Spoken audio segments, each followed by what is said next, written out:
रहमान इस्लाही बेनामी इदारनि ख़िलाफ़ FIA मनी लॉन्ड्रिंग जो चालान अदालत में जमा कराए छॾियो। FIA मूजिब 36 बेनामी अकाउंटनि ज़रिए 4 अरब रुपयनि जी मनी लॉन्ड्रिंग कई वई।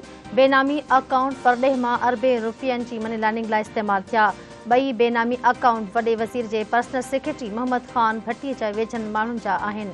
ट्रांज़ेक्शन नाइब कासिद पंजाब असेंबली ऐं चौधरी ख़ानदान जे भातियुनि विच में थी आहे। मनी लॉन्ड्रिंग में मुलविस केसर इक़बाल भट्टी खे 2019 में पंजाब असेंबली में नाइब कासिद भर्ती कयो वियो।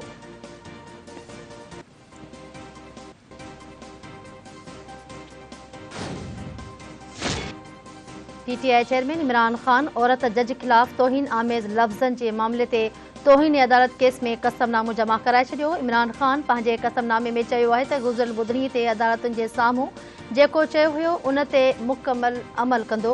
अदालत इत्मिनान जे लाइ वधीक कुझु चवे त उन ते वधीक अमल लाइ हू तयारु आहे। इमरान ख़ान मूजिब ॿुधणीअ दौरान एहसासु थियो त 20 अगस्त ते तक़रीर में शायदि हुन रेड लाइन पार कई आहे। जेकॾहिं जज खे इहो तासिर मिलियो त रेड लाइन पार कई वई आहे त हू माफ़ी घुरण लाइ तयारु आहे। तक़रीर में जज खे धमकी ॾियण जो इरादो न हुयो। एक्शन वठण जो मक़सदु मुराद यानी कानूनी एक्शन खां सवाइ कुझु न हुयो। 26 वरीअ हुन अदलिया जी आज़ादी ऐं कानून जी हुक्मरानी लाइ जिदोजहद कई आहे।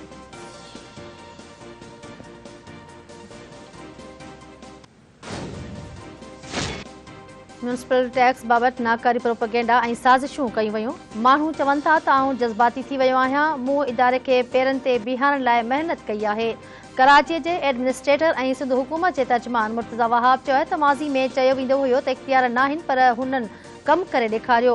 KMC ऐं सिंध हुकूमत जे फंड सां कराची शहर जे 7 ज़िलनि में रोडनि जो कमु थी रहियो आहे। मुर्तज़ा वहाब ॿुधायो त गुज़िरियल राति कोरंगी फायर स्टेशन में कुझु दहशतगर्द दाख़िल थिया ऐं KMC जे 4 मुलाज़िमनि खे बीहारे गोलियूं हयूं वयूं। वाक़े में 2 अहलकार शहीद ऐं 1 सख़्तु ज़ख़्मी थियो ऐं 1 जान बचाइण में कामयाबु थियो। वाक़े जी जांच जारी आहे। हीउ दहशतगर्दी जो वाक़ियो आहे। वाक़े जे ज़िम्मेवारनि ख़िलाफ़ सख़्त कार्रवाई कई वेंदी।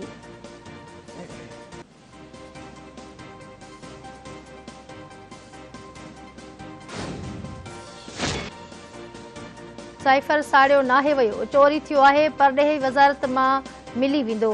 अॻूणे घरू वज़ीर ऐं अवामी मुस्लिम लीग जे सरबराह शेख रशीद चयो आहे त ही साम्राजी सिफ़ारतकारनि जे घर वेंदा आहिनि, केक खाराईंदा आहिनि ऐं नवाज़ शरीफ़ इंतज़ार में आहे त मरियम डार खे क्लीन चिट मिलण डील जो हिसो आहे। माशी ऐं सियासी तबाहीअ खां छुटकारो रुगो इमरान ख़ान जी कॉल आहे। हुक्मराननि जी उबती ॻणप शुरू थी वई आहे। 15 नवंबर ताईं फ़ैसिला थी वेंदा। अञा त ऑडियो वीडियो जो भौचाल आहे। अवाम रोड ते आयो त भौचाल मची वेंदो। हुक्मरान अवाम जे घेरे में अची विया आहिनि, हाणे भॼी न सघंदा।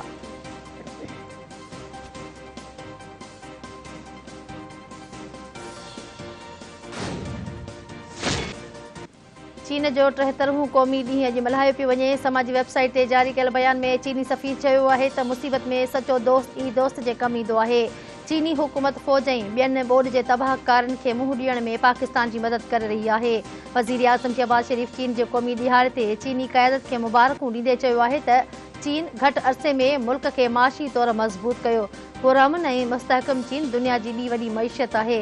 मौसमियाती तब्दीलियुनि खे मुंहुं ॾियण लाइ चीन मुअसर क़दम खणण जी ख़ातिरी कराई आहे। बहितरीन उसूलनि ते अमल कंदे चीन पंहिंजे क़ौम खे ग़ुर्बत खां ॿाहिरि कढियो।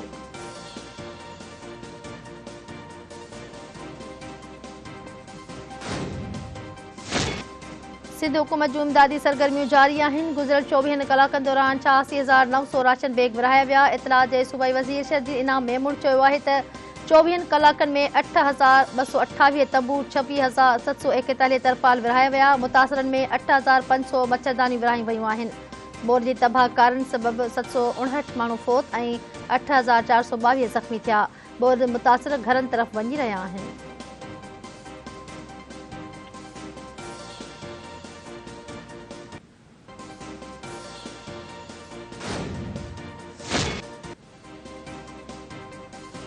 सिंध में ॿोॾि सबबि ज़रई शोबे खे अरबे रुपयनि जो नुक़सानु पहुतो। सिंध जो 50% ज़रई इलाइक़ो ॿुॾी वियो आहे। हिन वक़्तु कुझु ज़िलनि जूं ज़मीनूं रोंबे जे फ़सुल लाइ तयारु आहिनि। ज़राअत जे सूबाई सलाहकार मंज़ूर वसाण चयो आहे त सिंध में कणक जी पोख 15 अक्टूबर खां 15 डिसंबर ताईं थींदी। सखर, नारा, घोटकी, उमरकोट, शहीद बेनज़ीराबाद ऐं सांगड़ ज़िले में रोंबे जी फसल लाइ ज़मीन तैयार आहे। कंबर, जैकाबाद ऐं शिकारपुर में 40% ज़मीन रोंबे जी फसल लाइ तैयार थी आहे। लाड़काणे में 70%, ठट्टे में कशमोर में 50% ज़मीन रोंबे जी फसल लाइ तैयार आहे। नवाबशाह जे कुझु इलाइक़नि में बि पाणी बीठल आहे, जंहिं जे निकार जो कमु हलंदड़ आहे।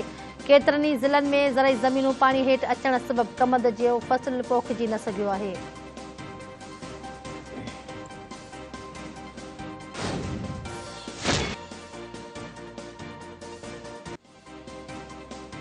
कराची वरी तबाहीअ खां बची वियो। कराची जे इलाइक़े तेसर टाउन में CTD जी कार्रवाई। दहशतगर्दनि सां मुक़ाबिलो। पाबंदी पियल तंज़ीम जा 2 दहशतगर्द मां अची विया।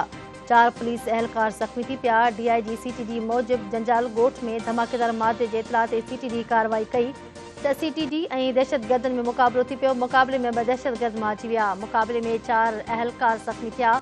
2 ज़ख़्मी अहलकारनि जी हालत घंटीअ जोगी आहे। मारिजी वियल दहशतगर्दनि वटां हथियार, धमाकेदार मादो, IED डिवाइस ऐं मैग्नेट बम मिलिया आहिनि। पुलिस मूजिबि हिकिड़ो कमरो अञा बि बंदि आहे।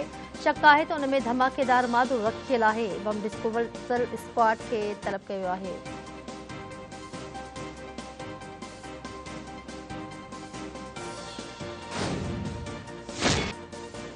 ऐं कराची जे बल्दिया इतिहाद टाउन वारे इलाइक़े में पुलिस सां मुक़ाबले में हिकु ॾोहारी मारिजी वियो। बल्दिया टाउन जे इलाइक़े मोहम्मद खान कॉलोनी में पुलिस ऐं ॾोहारियुनि में मुक़ाबिलो थी पियो। पुलिस मूजिबि मुक़ाबले में हिकु ॾोहारी मारिजी वियो। पुलिस मूजिबि मारिजी वियल ॾोहारी जी उमिरि 24 साल जे लॻभॻि आहे। संदसि सुञाणप न थी आहे।